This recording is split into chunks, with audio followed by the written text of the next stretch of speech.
بسم اللہ الرحمن الرحیم۔ السلام علیکم دوستو۔ اللہ تعالیٰ نے جب بھی کسی نبی کو مبعوث فرمایا اور انسانوں کو اس کے سچا ہونے کی خبر دینی چاہی تو اس نبی کے ذریعے کوئی مافوق العادت نشانی ظاہر کی جو انسانی قدرت سے بالا تر ہوتی تھی۔ ایسی ہی نشانیوں کو معجزات کے نام دیے گئے ہیں، اس لیے کہ ان معجزوں نے مخالفین کو مغلوب و مغرور بنا دیا اور ایمان والوں کا ایمان بڑھا دیا۔ حضور نبی کریم صلی اللہ علیہ وسلم سے بے شمار معجزات کا ظہور ہوا جو صحیح روایات سے ثابت ہیں۔ یہاں ان میں سے بعض کا ذکر کیا جاتا ہے تاکہ مومنوں کے ایمان میں اضافہ ہو اور آپ صلی اللہ علیہ وسلم کی محبت ہمارے دلوں میں بس جائے۔ امام بخاری رحمۃ اللہ علیہ نے عدی بن حاتم رضی اللہ تعالی عنہ سے روایت کی ہے، ہم لوگ رسول صلی اللہ علیہ وسلم کے پاس بیٹھے تھے کہ آپ صلی اللہ علیہ وسلم کے پاس ایک آدمی آیا جس نے بھوک کی شکایت کی، ایک دوسرا آدمی آیا جس نے راہ زنی کی شکایت کی۔ آپ صلی اللہ علیہ وسلم نے فرمایا، اے عدی، کیا تم نے ہیرا کوفہ کا ایک شہر دیکھا ہے؟ میں نے کہا، دیکھا تو نہیں ہے، اس کے بارے میں سنا ہے۔ آپ صلی اللہ علیہ وسلم نے فرمایا، اگر تم زندہ رہے تو دیکھو گے کہ ایک عورت ہیرا سے سفر کر کے آئے گی اور خانہ کعبہ کا طواف کرے گی اور اللہ کے سوا کسی سے نہیں ڈرے گی، اور اگر تمہاری زندگی نے یاوری کی تو کسریٰ کے خزانوں پر غالب آ جاؤ گے۔ میں نے کہا، کسریٰ بن ہرمز کے خزانے؟ آپ صلی اللہ علیہ وسلم نے فرمایا، ہاں، کسریٰ بن ہرمز کے خزانے۔ اور اے عدی، اگر تمہیں لمبی عمر ملی تو دیکھو گے کہ ایک آدمی مٹھی بھر سونا یا چاندی بطور صدقہ نکالے گا اور کسی کو دینے کے لیے ڈھونڈتا پھرے گا، لیکن اسے کوئی ایسا آدمی نہیں ملے گا۔ حضرت عدی رضی اللہ تعالی عنہ کہتے ہیں، میں نے عورت کو ہیرا سے سفر کر کے کعبہ کا طواف کرتے دیکھا اور وہ اللہ کے سوا کسی سے نہیں ڈرتی تھی، اور میں ان لوگوں میں سے تھا جنہوں نے کسریٰ کے خزانوں پر قبضہ کیا۔ اگر اللہ نے تم لوگوں کو لمبی عمر دی تو تیسری چیز کو بھی دیکھ لو گے، جیسے رسول صلی اللہ علیہ وسلم نے فرمایا تھا، یعنی ایک مسلمان مٹھی بھر سونا یا چاندی بطور صدقہ نکالے گا اور اسے کوئی ایسا آدمی نہیں ملے گا جسے وہ صدقہ دے۔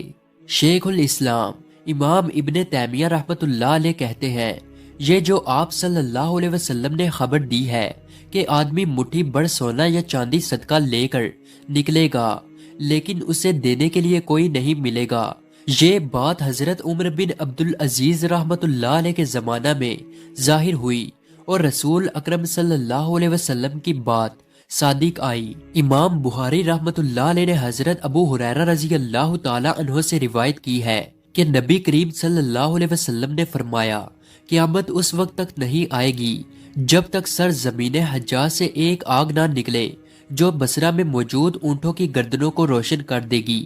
یہ آگ 3 جمادی الثانی بدھ کی رات میں نماز عشاء کے بعد سن 654 ہجری میں ظاہر ہوئی اور جمعہ کے دن چاشت کے وقت تک باقی رہی، پھر دھیمی پڑ گئی، جیسا کہ ابن حجر رحمۃ اللہ علیہ نے فتح الباری میں قرطبی رحمۃ اللہ علیہ کی کتاب التذکرہ کے حوالے سے نقل کیا ہے۔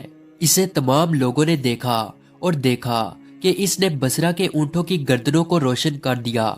یہ آگ پتھروں کو جلا دیتی تھی اور گوشت کو پکا دیتی تھی۔ بنی عامر کا ایک آدمی نبی کریم صلی اللہ علیہ وسلم کے پاس آیا اور کہا، اے اللہ کے رسول، مجھے وہ مہر نبوت دکھلائیں جو آپ کے دونوں مونڈوں کے درمیان ہے، میں بہت بڑا طبیب ہوں۔ رسول صلی اللہ علیہ وسلم نے فرمایا، کیا میں تم کو ایک نشانی دکھاؤں؟ اس نے کہا، ہاں۔ آپ صلی اللہ علیہ وسلم نے کھجور کے ایک درخت کی طرف دیکھا اور اس آدمی نے کہا، اس درخت کو بلاؤ۔ اس نے اسے بلایا، وہ اچھلتا ہوا آ کر آپ صلی اللہ علیہ وسلم کے سامنے کھڑا ہو گیا۔ رسول صلی اللہ علیہ وسلم نے درخت سے کہا، واپس چلے جاؤ۔ وہ اپنی جگہ واپس چلا گیا۔ یہ دیکھ کر اس آدمی نے کہا، اے بنی عامر، میں نے زندگی میں اتنا بڑا جادوگر نہیں دیکھا ہے۔ صحیح بخاری میں برا بن عازب رضی اللہ تعالی عنہ سے مروی ہے کہ رسول صلی اللہ علیہ وسلم نے ابو رافع یہودی کو قتل کرنے کے لیے چند انصار کو بھیجا اور ان کا سردار عبداللہ رضی اللہ تعالی عنہ بن عتیق کو بنایا۔ یہ یہودی رسول صلی اللہ علیہ وسلم کو ایذا پہنچاتا تھا اور آپ صلی اللہ علیہ وسلم کے دشمنوں کی مدد کرتا تھا اور سرزمین حجاز میں اپنے ایک قلعہ میں رہتا تھا۔ صحابہ جب اس کے قریب پہنچے تو آفتاب غروب ہو رہا تھا اور لوگ اپنے گھروں کو جا رہے تھے۔